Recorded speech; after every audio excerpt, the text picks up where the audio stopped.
We like to do a little prophecy update each week.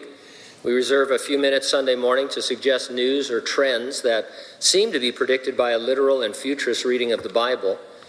We anticipate that the about 500 unfulfilled prophecies of the end times will be fulfilled literally, just as all previous prophecy has. We use recognized, reliable sources for our news. That's because we don't want to be accused of sensationalism and looking under every rock for a fulfillment of prophecy. And we're not saying the things we report are the fulfillment of prophecy, only that they are things you'd expect by holding a Bible in one hand and a newspaper in the other.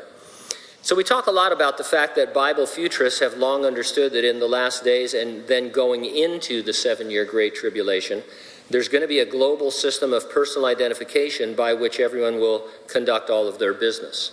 And then 3.5 years into the tribulation, the man Revelation calls the beast, we call him the Antichrist. He has about 30 names in Scripture, and those are the two most common. He's going to demand everyone swear allegiance to him. Those who won't worship him are going to be blocked from buying or selling anything. Until recently, it was almost impossible to believe that there could be a global system that could work like this and that people all over the world would go for it, especially people here in the United States who love their privacy. COVID-19 could be accelerating global acceptance of invasive contactless digital ID. Here's an article, Learning from Taiwan about responding to COVID-19 by using electronic health records. Taiwan reported 446 cases and just 7 deaths for over 24 million people in their country. On a per capita basis, the United States has 1,200 times as many COVID-19 deaths as Taiwan. They could easily have been a COVID-19 disaster. Taiwan is situated less than 100 miles from China, and more than 1 million Taiwanese work in China.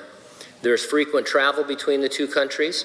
Taiwan is at high risk of exposure, so why didn't they get exposed? The most important element is Taiwan's deliberate, systematic use of its digital health infrastructure.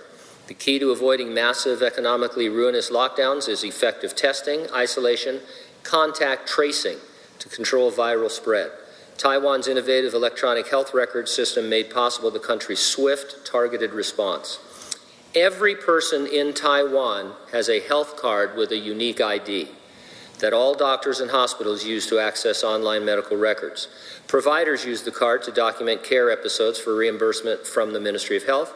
As a result, the card gives the ministry regular, nearly real-time data on physician and hospital visits and use of specific services. The government merged the health card database with information from Immigration and Customs to send physicians alerts about patients at higher risk for having COVID-19 based on travel history. Utilization data was also employed to identify candidates for COVID-19 testing when supplies were limited.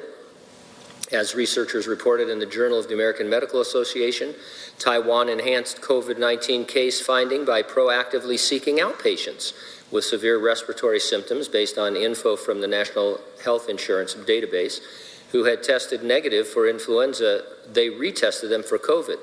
The availability of almost immediate data on patient visits allowed the country to efficiently identify, test, trace, and isolate cases. This has dramatically reduced COVID-19 spread without the need for extensive lockdowns. Now that sounds wonderful, but it's based on invasive access to medical records. Doctors, hospitals, immigration, they have access to everybody's records, and they're talking about figuring out where you traveled and what you did and who you were exposed to, and then contacting you or having your doctor contact you. So it's essentially digital identification with no privacy. People are excited about it and use it as a model because of such limited cases of COVID-19. And it's pretty remarkable, you have to admit, only 7 cases with no lockdowns or shut-ins or anything like that, or 7 deaths, I should say. And so this is what I see happening with COVID-19. People say, is it part of the end times? And not the disease itself, but the idea that it is bringing the world together digitally in a way that I wouldn't have thought possible even 6 months ago, especially here in the United States. But everybody seems to be on board, and it'd be very easy for them to create a database of whatever information they want, of everybody in the world, and you will have to participate in this system. It's like I said last week, you don't have to wear a mask, but you can't go into any stores if you don't wear a mask, unless you're a rebel, I guess. And then who knows what's going to happen? Maybe the mask police will come or something like that. But who was that unmasked man? That's our new statement, right? Remember Zorro? Who was that man? Who is that unmasked man? But the thing about it is, if the government says you have to have digital ID that shows your COVID status, and they scan for it, and they say, well, you can't go in here. Well, how am I going to buy groceries? Well, you're not.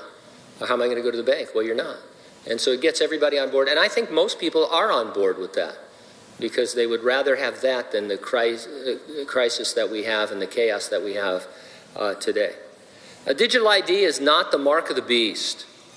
The mark of the beast is something that happens in the middle of the Great Tribulation.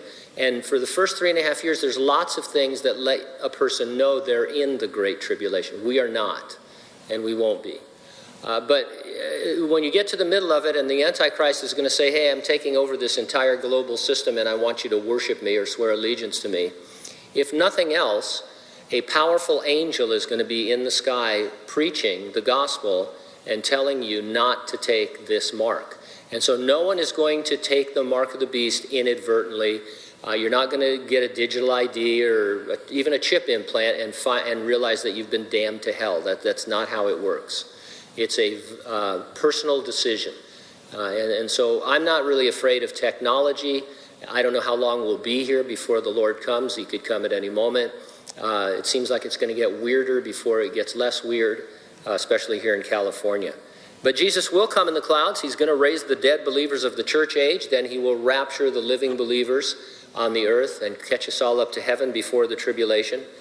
The question is, are you ready for that rapture? If not, get ready and stay ready and keep looking up, because ready or not, Jesus is coming.